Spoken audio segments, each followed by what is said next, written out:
The broadcast is now starting. All attendees are in listen-only mode. Welcome everybody to our Coffee with Caleffi webinar series. I'm Cody Mack and I'm here with a brand new speaker for the series, Mark Eatherton. I'm pretty excited. Like I said, he's a new speaker for the series, but I think he's going to be a great addition. And I think also we've got a great topic as well. It seems to be a topic that resonates quite well with anybody that's ever touched a domestic hot water recirc system, whether it be an engineer or a plumber or building maintenance guy, whatever the case may be. Also, judging by the attendance, it seems to have resonated quite well as well. So, Mark, I've known him for a while now. Great guy, really easy to talk to, very smart individual. Not only a contractor, he's a teacher, and chances are you've probably read some of his articles throughout the years in some of the trade magazines as well. So I hope you guys enjoy this. In today's webinar, we're going to be talking about domestic hot water and the recirculation capabilities that you've got in these systems, and that really kind of goes hand in hand with issues number 21 and 22. So if you're looking for good reference material after today, hydronics number 21 and 22, and make sure to get signed up for these. If you sign up for them, we'll send them directly to your door in a paper copy. If you don't like paper, you can download them right from our website as a PDF as well. And without further ado, I'm going to hand things over to Mark. Mark, appreciate you being here. Looking forward to hearing you. Thank you and the Caleffi family for allowing me to share some of this information on domestic hot water circulation return systems, which in my professional opinion is probably one of the least understood issues that a lot of high-rise buildings and mid-rise buildings have to deal with. And this particular case study was kind of an interesting one. We had replaced the boilers on this building a number of years ago under a program that is done here in Colorado through an organization called Energy Outreach Colorado. And so we were responsible for the heat sources, and we also put in a reverse indirect domestic hot water heater to generate the hot water, but we were not responsible for any distribution downstream of that. And they began having problems that the new manager became aware of and asked us to come down and address it. She liked us because we come with solutions as opposed to standing there with our hands on our hips going, I don't know. And it was somewhat out of our bailiwick from the standpoint of what we normally do in the way of hydronic versus potable domestic plumbing. But as a licensed master plumber, I'm allowed to work on that stuff. So we took the challenge. So troubleshooting hot water recirculation systems, I've been doing this for 45 years. In this particular case, you've got to know your local requirements. In this particular situation, there was one resident in this building that took the initiative to call numerous people because she was not able to get hot water in her apartment. And she went all the way up to the governor's office in the state of Colorado. And she'd called her senator, she'd called everybody, and could not get any resolution. So the health department showed up and they tested it and they said, this building is not in compliance with our standards. If you don't get it fixed, we're going to have to shut it down, which would have meant that they would have had to have walked all of the residents to a hotel. This is a HUD subsidized property. And that would have been a disaster. That would have been not only a financial, economical disaster, but it would have been a disaster for the residents because a lot of them are handicapped. So we began by evaluating the system, asking questions, where do you have hot water all the time? Where do you not have hot water all the time? And how long does it take for you to typically get hot water? And some of the answers were rather stunning. In this particular case of this one lady's apartment, she never got any hot water.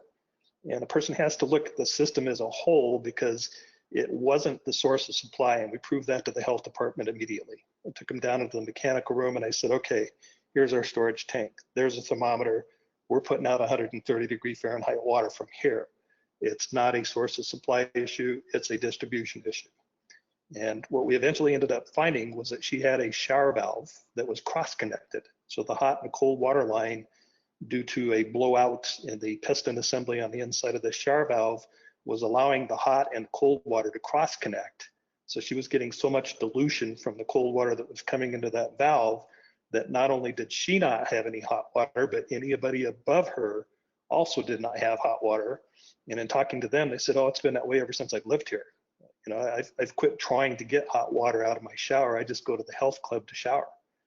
And, you know, these situations exist, and it becomes a standard operating procedure, and it's not right. I mean, the property was wasting not only a lot of water, but also a lot of energy in reheating that water and trying to get hot water to the furthest points of use. So we looked at the different types of systems that were shown in the drawings and had determined that this particular system was a parallel pyramidic return system. And, you know, there's obviously operating temperature limitations.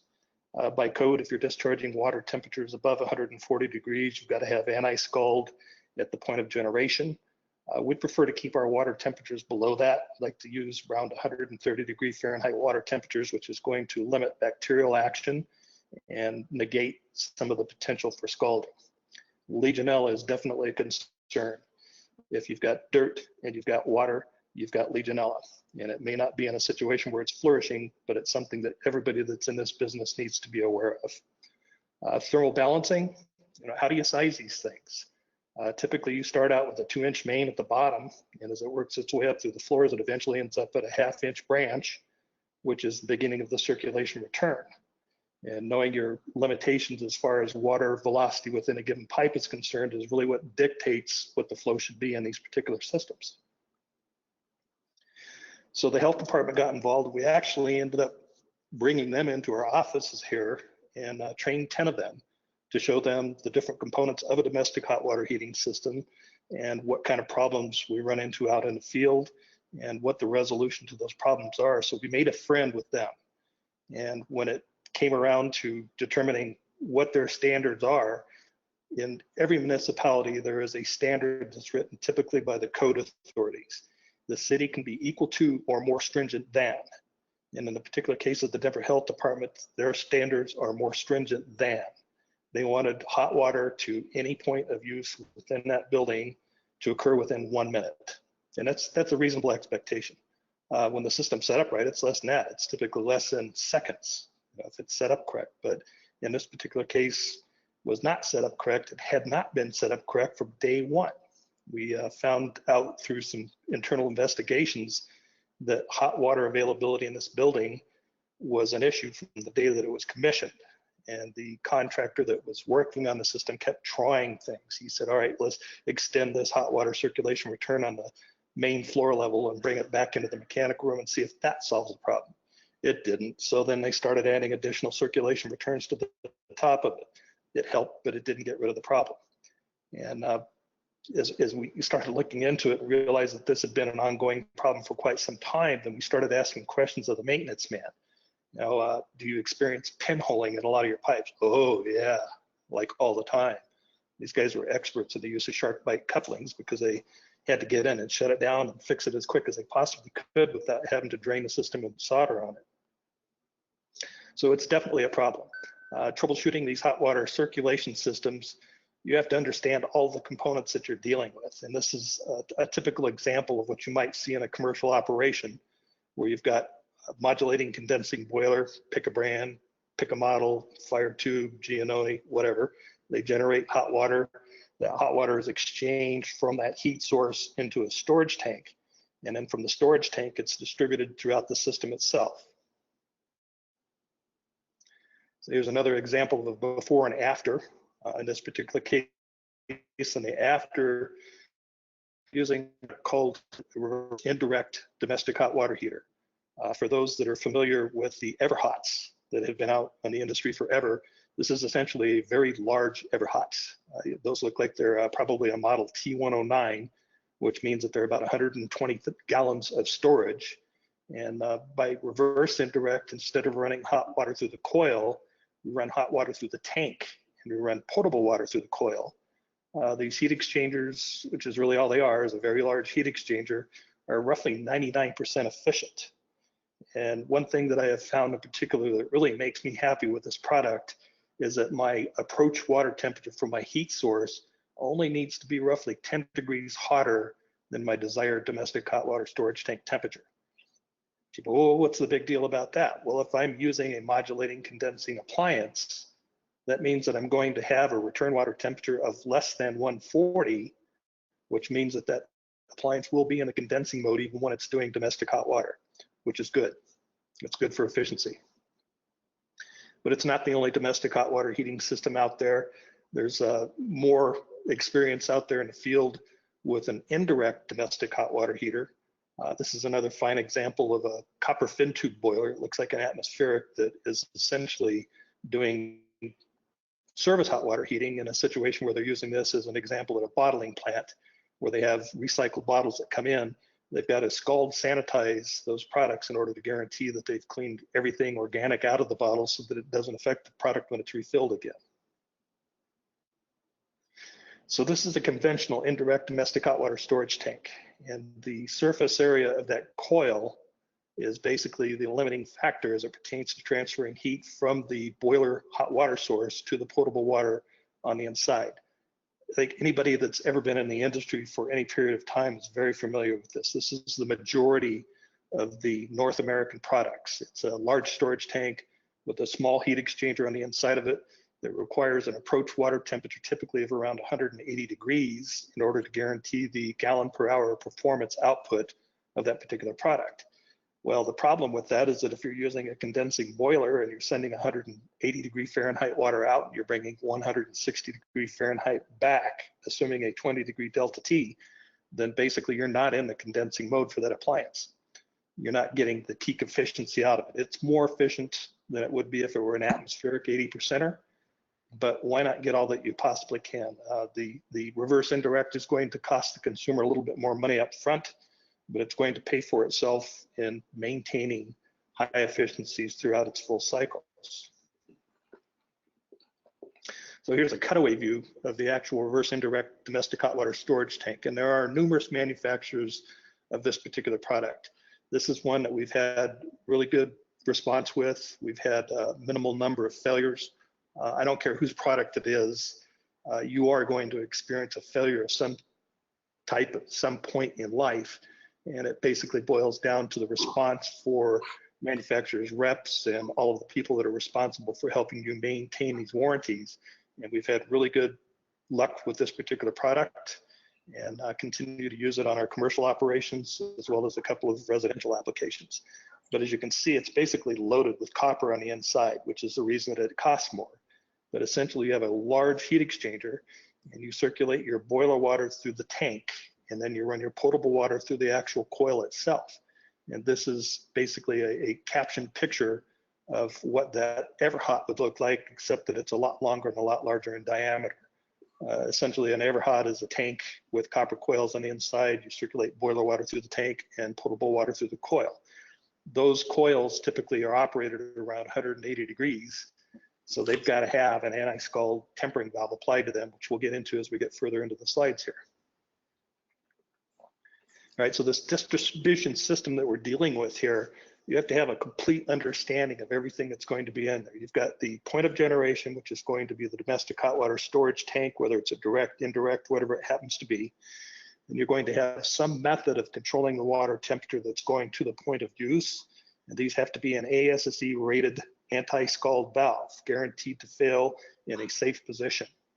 And then at the points of use, then you will have an ASSE 1070 type of valve, which is not guaranteed to fail in a safe position, but it's basically a downstream mixing device so that if you have a system that goes into scald sanitization as an example, which is a European standard, then if somebody happens to wake up in the middle of the night and decides to wash their face or take a shower, that they won't be hit by extremely hot water temperatures. And then we've got the sink mixture that's also shown there that could be used at the point of use for making sure that you have no hot water exiting from any lavatory faucets that could possibly create a scalding condition. Right, so piping wise, there's no real standard, there's no code requirements that tell you how you have to pipe these distribution systems. But typically we start out with our source, our hot water source itself, which would be the storage tank. The actual source would be a boiler or a ground source heat pump. And we're even looking at some cogen systems now that use a natural gas powered generator that generates not only hot water, but also electricity. The key to those applications is making sure that you can leave that device running 100% of the time and that you can utilize 100% of its thermal production capacity as well as 100% of its electrical production capacity, and then the economics work out. But in this particular parallel direct return system that's drawn here, which is probably the most common method of piping, typically at the very top of this system, where this is the end of the domestic hot water supply main here and the beginning of the circulation return main here, if you can look to the right hand side where you can see my cursor, then that's the beginning of the circulation return. The blue lines that start from the left and come all the way across all of those risers eventually comes back down through the circulation return pump and then is pumped back into the storage tank itself. Well, water is like my ex-brother-in-law. It's basically wet, stupid, and lazy. That's the reason he's my ex-brother-in-law. Essentially, it wants to follow the path of least resistance. The only methodology in this courthouse square project that we were dealing with for balancing were half-inch ball valves that were at the top of every one of these risers. Get back to that slide. Every one of these risers, and essentially what you end up with, that valve has no throttle authority at all until it's roughly 7/8 closed. And you've got basically 45 degrees of open to close, but of that 45 degrees, less than 5 degrees is where you actually start creating any kind of a throttling range, okay? So we're trying to take that 5 degrees and split it amongst 8 different risers in this particular situation. And the only way that you can typically balance a system like this out is to balance it thermodynamically. So if you know that you've got 130 degree Fahrenheit water coming from the hot water source itself, you're going to have pipe radiation losses throughout the system. Even if they are insulated, there's still going to be some losses. So you basically want to set up the temperature of each one of these returns to approximately the same, as close as you can possibly get them. The problem with that is that if some unqualified first-year service technician comes in and he sees these ball valves that are almost completely closed, he's going to go, oh, that's not right, that's got to be open. And he opens it up and he throws your balance completely out. So what's going to happen is basically the hot water is going to flow real well through these first 3 risers that are closest to the supply and the return, because again, it's following the path of least resistance. Whereas these last 3 risers out here on the far left-hand side of it are going to see little to no flow at all. And it's really a tough ticket to try to get this stuff balanced out with the conventional methodology that's been available for, the number of years. This place was built in the 70s. And essentially all they had at that point in time, they didn't have the nicety of the Caleffi flow valve setting devices or the thermal balancers. And essentially all they had was ball valves. So it's really tough to balance that system out. Now, ideally, the system should be set up parallel reverse return. For some reason, and I have a feeling that it probably has to do with cost, nobody wants to pay for this additional reverse return pipe up here at the top. Even though it's only probably 100-foot worth of pipe, nobody wants to pay for it. The contractor that's putting it in was bidding it competitively. The engineer that drew it the same way he's always drawn it, so it got installed the same way that it typically does. But I've had jobs before where I have eliminated the T that was on this end that would have made it a direct return and put the T on this end and repiped it so that it was parallel reverse return. Now, all of the water that's going up here, if I've got 8 gallons per minute coming through my main, I'm going to have 1 gallon per minute coming up each one of these circulation returns, so that when it gets up here to the top where it's a 1/2 inch, then I'm well below any erosive velocities. But as Bob Rohr would say, this is a pipe dream. This rarely ever happens in the field. Hopefully some of the engineers that are listening in on this will see the value of that extra pipe and install it, so that it makes balancing automatic. The system's automatically balanced. You get even flow throughout. You've got hot water readily available throughout the whole system. But Courthouse Square was piped differently. Courthouse Square was piped with what we call a pyramidic return. In other words, they had all of these risers that were going throughout the whole building, and they decided to put the circulation return in the middle. And this is something that makes sense in your mind's eye. But again, water is wet, lazy, and stupid. So what was happening was essentially we were getting good flow in these 2, possibly these 4 risers. But as we got further out to the east or further out to the west, flow was nearly indiscernible. I mean, they had to wait 20 minutes to get hot water from this source to the furthest point of use up here at the top of this building. So they were wasting not only water, they were also being charged the sewage fee and the energy required to heat that water from the incoming cold water temperature of 40 degrees up to 130 degrees within the system itself. In fact, we documented roughly 20% reduction in not just energy consumption, but also in consumption of water in general within this property once we got done throwing all of the thermal balancers into the system and getting it set up to the point where it worked correctly. Pardon me, I had to clear the throat there. So the Pyramidic circulation return system is really a tough one to balance. Let me get back to that picture. Back up. And again, this had 1/2-inch ball valves that were at the top of each one of these risers, but to take that small degree of incremental movement and spread that across these 4, as well as spreading it across these 4, is really tough to do. And all it takes is one unknowing technician to throw open a ball valve that throws the whole system completely out. The other thing that a person has to realize and worry about is the size of this pipe and its limitation as it pertains to erosive velocities. Now, this drawing is intended to show you the difference between direct return, reverse return, and pyramidic return. But what we actually had under this scenario was 2 different buildings. We had one building that was 5 stories in height, and the other building was 8 stories in height. So we had 2 separate circulation returns that were coming back down in a pyramidic fashion to a central point location on the first floor of the 8-story building. And then from there, it went as a common return back into the storage tank to replenish the heat so that you could then send hot water back out again. Well, if you've got a 5-story building and you've got an 8-story building, which one do you think is going to see the most flow? You're right, it's the 5-story building. So we had to throw a balancing valve, a metered balancing valve from Caleffi that we threw into that particular application so that we knew exactly what our flow rates were.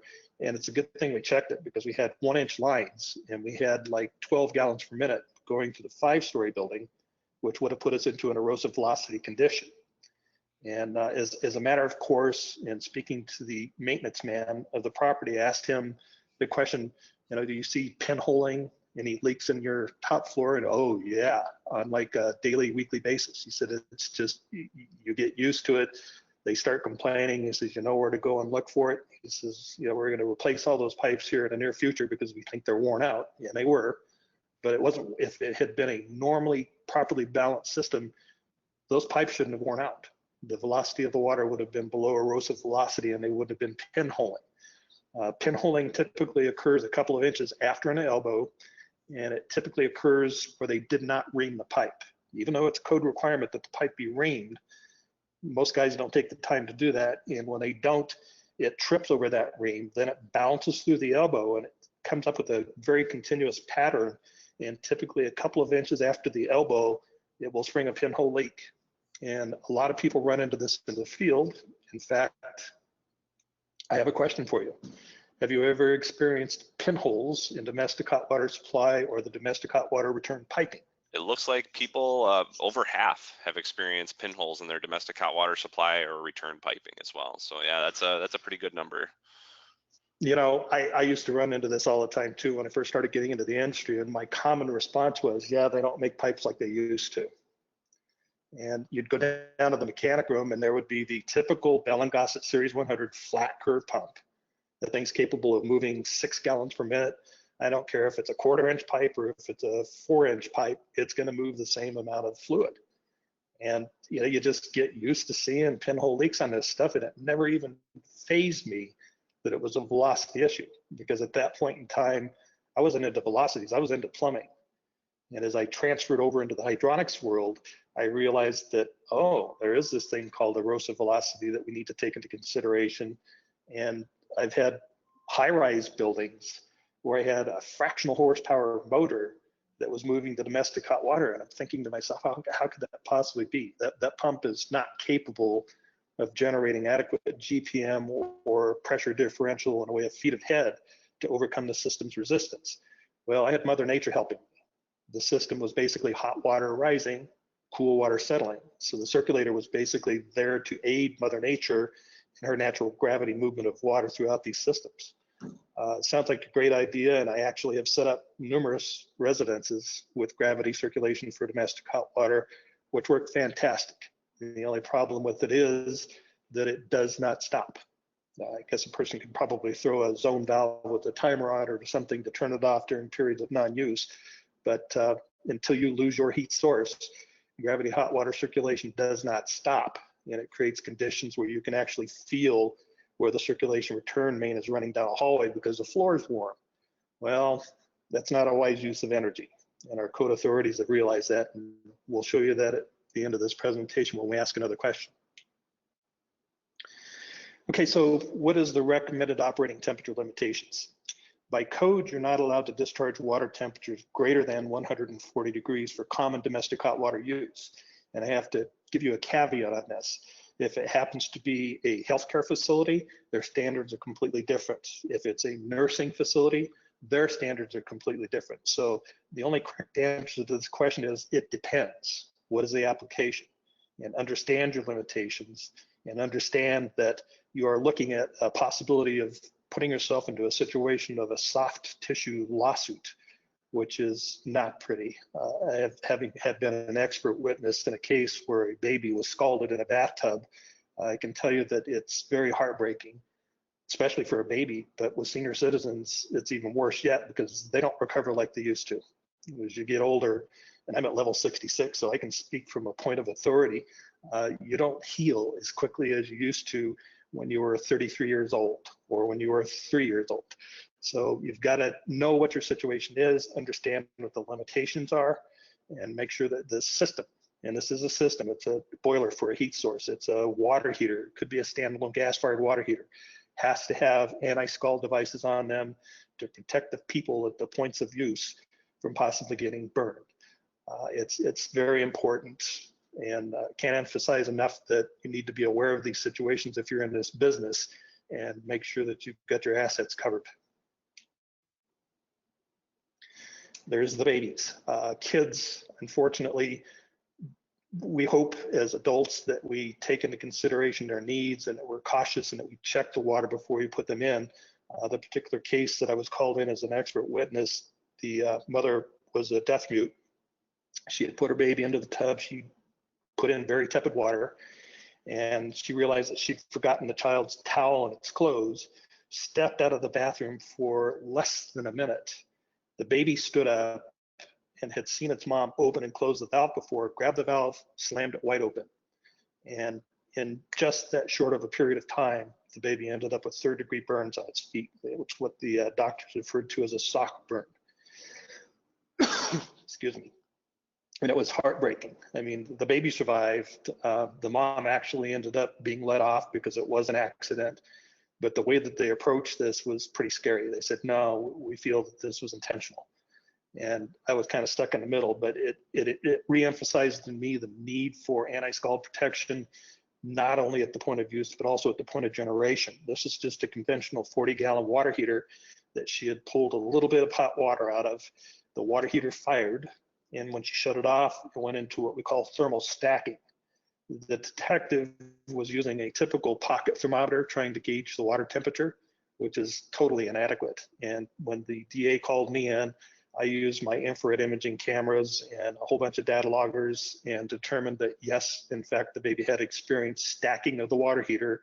Water heater was set for 130, but I saw water temperatures as high as 140 degrees coming out of the actual outlet of the appliance itself. So bear this stuff in mind. It's heartbreaking if you ever get called into a situation like this where somebody has been burned. Legionella. I can speak again as a person that has survived Legionella. You don't want your worst enemy to have this. It's the most commonly misdiagnosed disease in the world, commonly misdiagnosed as bacterial pneumonia. And it has about a 10% kill rate. And knocking on wood, it missed me, but it came real close. I thought I had the flu. And when I got to the doctor and she said bacterial pneumonia, I said, could this possibly be Legionella? And she said, yeah, probably is. But by the time I get the blood test back, if you don't treat you, you could be dead. And I said, well, how about we take a blood test now? And then I come back in 6 weeks, check it again, start the broad spectrum antibiotics immediately, which I did, and immediately started feeling better. And sure enough, when I went back in 6 weeks, they confirmed that I had in fact had Legionella. And if you've got dirt and you've got water, then you've got the potential Legionella. And a lot of people say, well, not in my backyard. I said the same thing. I'd written articles about this, along with Dave Yates, trying to convince a number of code authorities that this is really serious. And sure enough, I ended up contracting it myself. Came real close to meeting the Grim Reaper. Fortunately, got smart when I was coughing up a frothy blood. I figured, you know what, I better go see the doctor. This is not the flu. And got it taken care of. But you've got to be aware of it. And typically, we like to keep our water heating systems hot enough to suppress any bacteria. But in order to completely eliminate it, you're going to have to take it up above 158 degrees, like close to 180 degrees. And you absolutely do not want to let that system hot water out to the points of use in a residential setting. It's going to create all kinds of problems. So Legionella is definitely a concern. When I was working with the Radiant Professionals Alliance, the parent organization was the International Association of Plumbing and Mechanical Officials. Their code bodies are very aware of this, and they are in the process of coming up with a formulated plan, which includes not only source of generation, point of use, but also distribution, to make sure that there are no dead legs in a system that could possibly support the bacteria. And the Europeans have taken a much broader stance on this whole situation and come up with a lot better system of control. You note here, Legionnaire's disease is on the rise. I think Legionnaire's disease has been on the rise for as long as man has been around. It's just that people are starting to realize that, hey, bacterial pneumonia could possibly be the same thing as Legionella. And I think that they're probably doing more in-depth testing and coming up with these results and determining that, in fact, everybody is being exposed to it. The recent cases that they had back there in Detroit had to do with water treatment. There's a compound or a test procedure called the Langley Saturation Index, which is basically an intentionally induced hardness that lays down a protective patina on the inside of cast iron, copper, plastic, any pipe. And it's basically put in there to keep the oxygen from physically attacking the ferrous components. And when they changed water sources, they didn't have the Langley index in mind. They lost their patina of protection. It first started showing up in the form of rust. The Legionella actually is harbored within the corrosion that's occurring within the actual piping system itself. And essentially, when they lost their protective patina, they started exposing the residents to not only rust, Legionella, but also the lead. And the lead was what basically set the alarms off. But they were exposed to a whole lot of other stuff in the interim. And it's something that's very important that people need to follow. Fortunately, here in Denver, our water is ideal quality. They still have to induce hardness into it to make sure that they protect all of their cast iron mains. But Legionella is definitely something that every contractor needs to be concerned with. It's more and more prevalent. So here's a poll question for you. Check you guys and see if you've been reading your code books. Cody? Yeah, let's go ahead and start up this poll. Talking about at what point, what distance from the domestic hot water source do you need to have a domestic hot water circulation system per the International Plumbing Code? Thank you. And quite honestly, we here at Advanced Hydronics have been working on domestic hot water circulation return systems for a very long time. And we installed them more as a convenience to the consumer so that it didn't have to wait for the hot water. But the reality of the matter is code finally picked up on it and said, you know what, if your point of use is X feet away from your point of generation, you need circulation return so that you can have readily available hot water and avoid purging tepid water out of the pipe before you get hot water. It's a conservation move. And it's a convenience, absolutely, but it has to be properly controlled. If it's not properly controlled, you're going to eat pipe. You're going to create hot conditions where they really shouldn't be. You're going to waste energy. You're going to waste water. You're going to waste sewage. So circulation return has a lot of advantages to it. And the folks at Caleffi have got a whole lot of products that can be applied to this.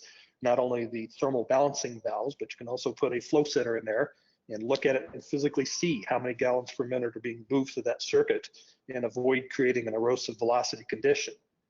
Had a customer call me the other day that said that she'd had a plumber out and she had pinholes in all of her piping. And she said, what's causing this? And the guy said, electrolysis. And she called me and said, do you think electrolysis could cause this? And I said, no, I really don't. I said, it's just water. I said, in order to get electrolysis, you've got to have two different metals of completely broad separation as it pertains to their electromotive forces, and you have to have an aqueous solution. I said, you've got plastic and copper in your system. There's nothing there that would create electrolysis. Electrolysis is a word that the service plumbers latch onto because it sounds really important and it's really sounding cool and it makes them look smart. But the reality of the matter is that it was not electrolysis, it was hydraulic erosion that was causing her issues. And it's important to understand that this is definitely a concern. All right, so let's talk about. Well, 1 second. It actually looked like about 30% chose 25 feet, 52% chose 50 feet, and 19% chose 75 feet from the domestic hot water source. Those 50%ers are the winners. Ding, ding, ding, ding. Yeah, we'll send them a cookie. It is 50 feet. Any source separation to point of use greater than 50 feet requires a circulation return. And hopefully in the near future, our code authorities are going to start enforcing the picture that you have up here right now, which is basically thermal balancing. Thermal balancing, as you can see here, the thermal balance valve that's down here just to the upper right of the storage tank right here is a Caleffi product. I did a lot of research before I chose the Caleffi product, and there are other manufacturers that are out there, but you've got to add a thermometer, you've got to add a check valve, you've got to add this, you've got to add that. And by the time I got done adding all of that together with the labor, it was twice as expensive of what I was looking at and buying one completed component that had the thermometer, the check valve, and the thermal adjuster on it from Caleffi. The only thing I had to add was ball valves for isolation and service. And basically this system is set up such that as the hot water comes out of the storage tank and it goes up the hot water supply main itself, this is the beginning of the circulation return where it comes back down again.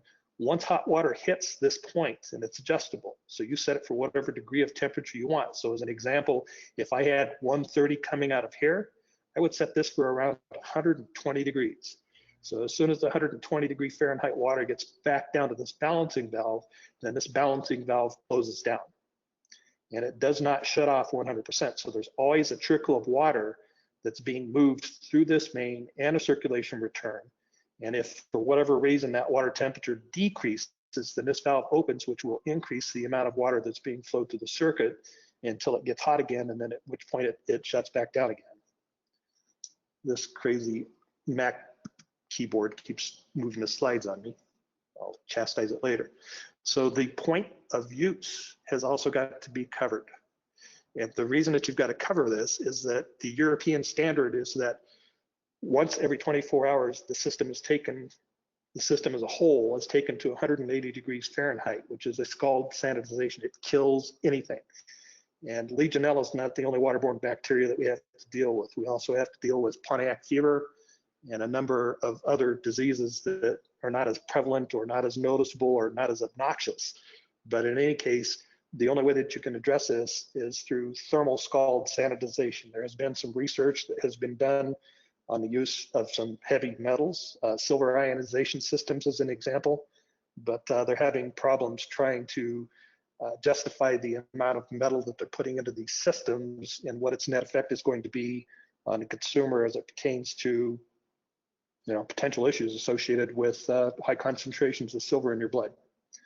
So for the time being, scald sanitization is really the best, most recognized method of being able to provide good sanitization of a system as a whole. Now, this is hard to do in a situation where everything is existing as it was at the Courthouse Square apartments.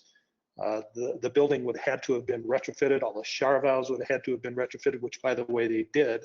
And they did come in with anti-scald valves. But we still got lavatories and kitchen sinks that are unprotected. So we can't send that system into a scald sanitization type of protection system. There is something that I want to point out to you here. Down here by the storage tank, you see this check valve? that check valve is critical.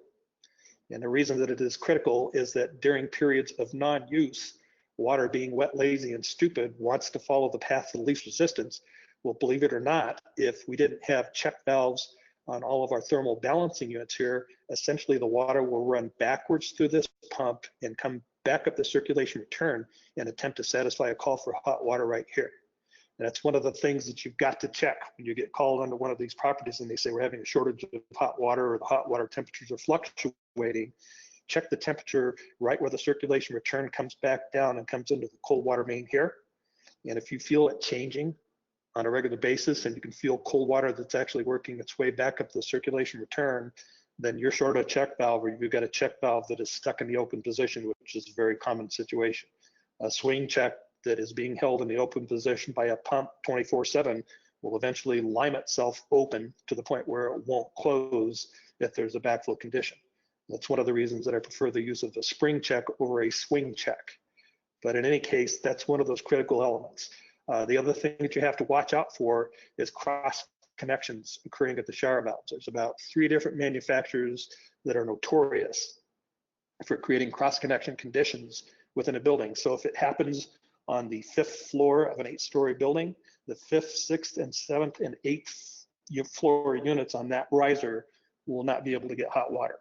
And you'll get that complaint. So when we get into these situations, we tell the maintenance and the management people to ask questions. Does the hot water temperature fluctuate or does it not get hot at all?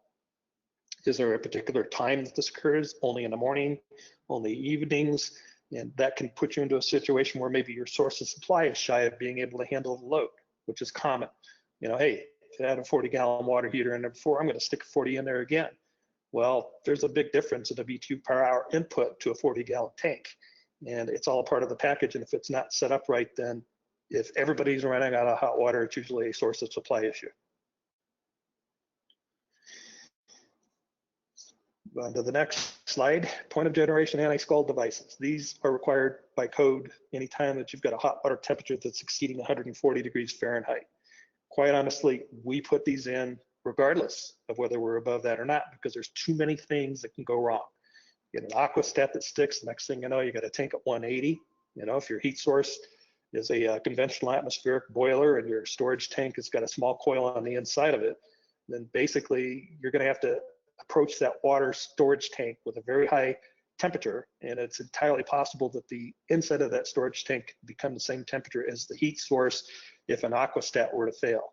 So we always put these anti-scald devices in wherever possible to avoid the potential of exposing anybody to the possibility of being scalded.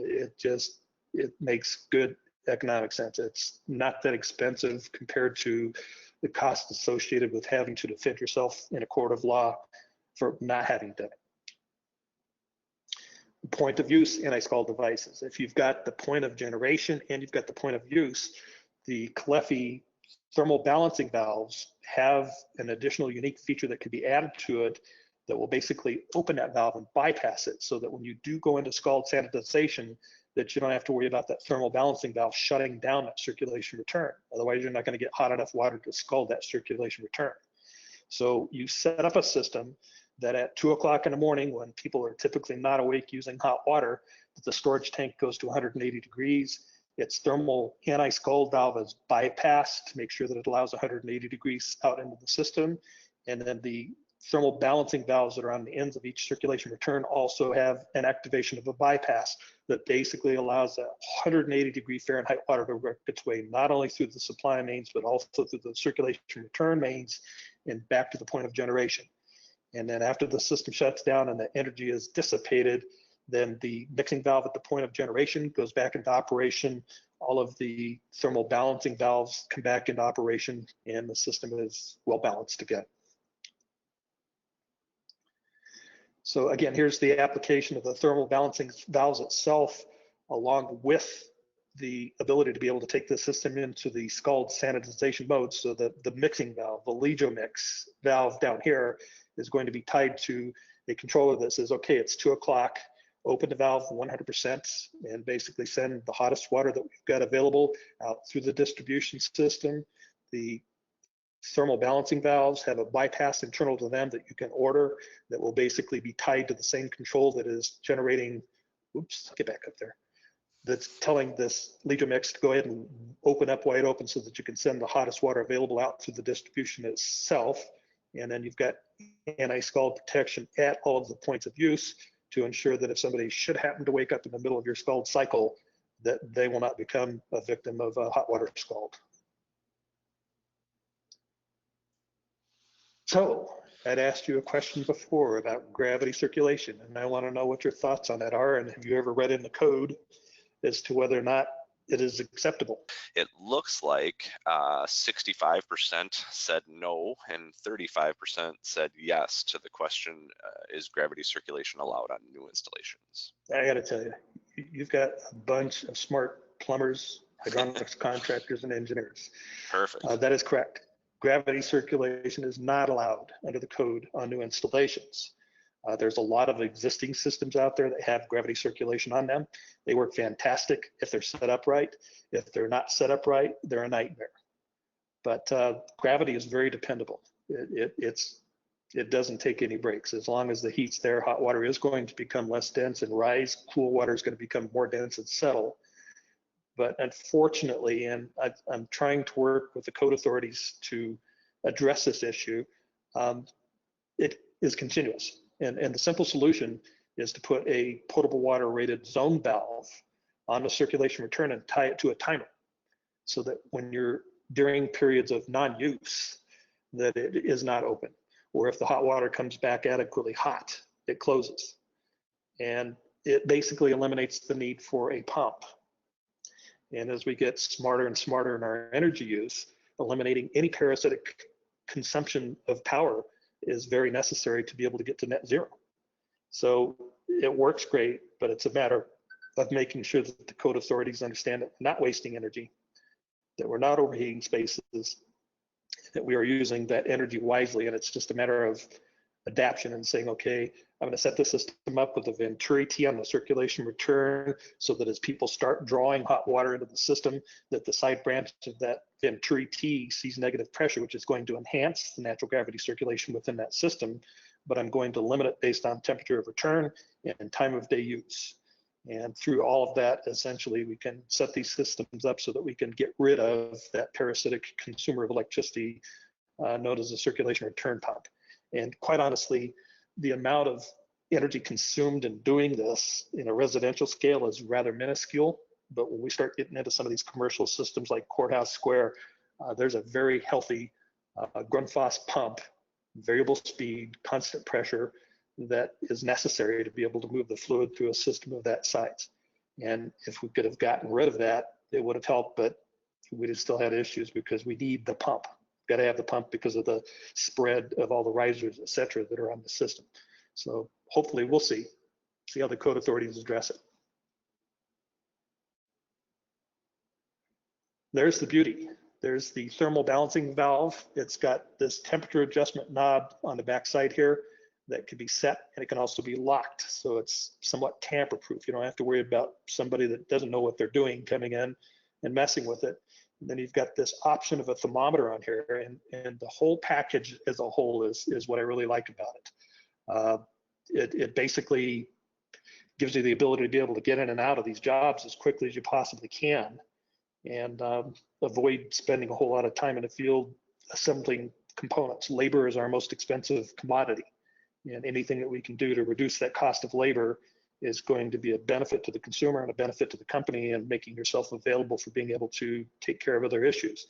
But this part where the brass valve is right here, this cap, is where you would install the electronic device that would allow this to be bypassed, so that if you did set up a system new that was set up under the European standard of scald sanitization, that's where you'd basically put the solenoid that upon activation of the scald cycle, that it would bypass the thermal resistance capacity of this valve and allow the hot water to flow quickly through that valve, and make sure that you've completely scoured the whole piping distribution system, including the return, with a high temperature hot water that's going to kill any bacteria.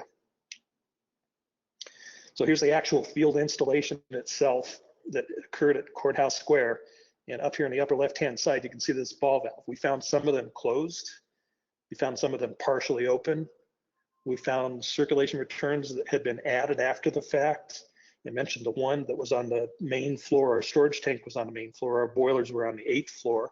So we had lines that ran from the 8th floor all the way down to that reverse indirect domestic hot water storage tank that was our point of generation. And essentially the contractor had taken off at the end of the hallway and brought an 1.25 inch circulation return main all the way back into the mechanical room. So I had 2.25 inch return mains that were coming back. And I'd originally thought that one of them was from the 8th story and the other one was from the 5th story. And then in looking at blueprints that we happened to come across and doing a little bit of more in-field research, we found out that that 1.25 inch main was basically an extension of the horizontal supply main on the ground floor that did virtually nothing to provide hot water to the 8th floor. And when we closed that valve off, all of a sudden we got better flow in both the 5th story and the 8th story. It was still out of balance, but basically water was being wet, lazy, and stupid, following the path of least resistance, which was that shortest circulation return that the contractor had added in an effort to try to quell the complaints of no hot water in the upper floors. It's funny how we think when those situations happen, and they kept throwing money at it and never did get it resolved. They finally ended up saying, hey, what you get is what you got. So here's a poll question. Yeah, perfect. Well, thank you, Mark. Temperature limiting controls, are they required on that recirculation return? Looks like 59% say no to temperature limiting controls, while 41% say yes. Well, I hate to tell that 59%, but they're wrong.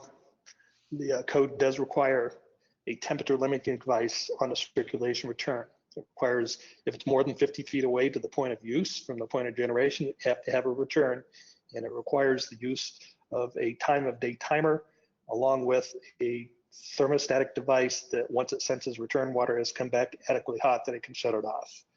It's not required in retrofit considerations, but common sense says you should have it, because once the hot water gets back, why circulate? Why erode pipes? Why waste electricity? It's back to the storage tank in a hot condition, then you can turn the pump off. So the code does require a means of being able to limit the operation of the pump based on return water temperatures, as well as the time of day. And there are a lot of really cool systems out there. I know Taco's got a system called Demand, and basically you've got a button at the furthest point of use. And so when you walk in there, you can either use a button, a push button, that when you walk into the bathroom, you hit that button and it starts the pump, starts circulating hot water throughout the system itself. Or they've also got a motion detector that if it detects any motion in the bathroom, it turns the pump on. I mean, these are common sense ideas that we should have applied a long time ago, but the technology has just gotten to the point where we can do it without having to run a whole bunch of wires. They're using an old system called X10, which basically uses your power distribution wires as a means of communication. And as long as that switch is on the same side of the bus and the panel as your control for your domestic hot water, then there's no need to run any wires. They can do it through FM wireless. They can do it through the X10 system. There's a whole bunch of systems that are available, and I would recommend that people look into it, see what's good for them and what's going to be applicable. Mark, I just wanted to say thank you very much for your time today, and it's been a pleasure having you, and I hope everybody got a good education today. Well, thank you to the Caleffi family for your continued support over the years. Very much appreciated on this end of the industry, and look forward to working with you possibly on some other projects as we move forward and applying your products in unique situations that a lot of people probably didn't think were applicable. And I would recommend that everybody get a hold of their catalogs. I'm in charge of instruction and training here at Advanced Hydronics, and I make sure that our employees have links to it. We're trying to set ourselves up as a paperless organization slowly but surely, and make sure that all these guys have got the full complement of Caleffi catalogs on their iPads, so that if they ever run into a problem in the field, that they can reference that and go back to it. And you know, I know you've had Siegenthaler and a whole bunch of other people that have contributed to this, and it's an industry treasure. And people need to realize that and read this stuff and educate themselves so that they don't make mistakes. I've made a lot of mistakes in my life, and I wouldn't have if I'd have had all of these catalogs available to me. So thank you, folks. I appreciate you taking out time of your day to attend the seminar and continue to learn and pay it forward. All righty. Well, thanks again, Mark, and have a good day, everybody.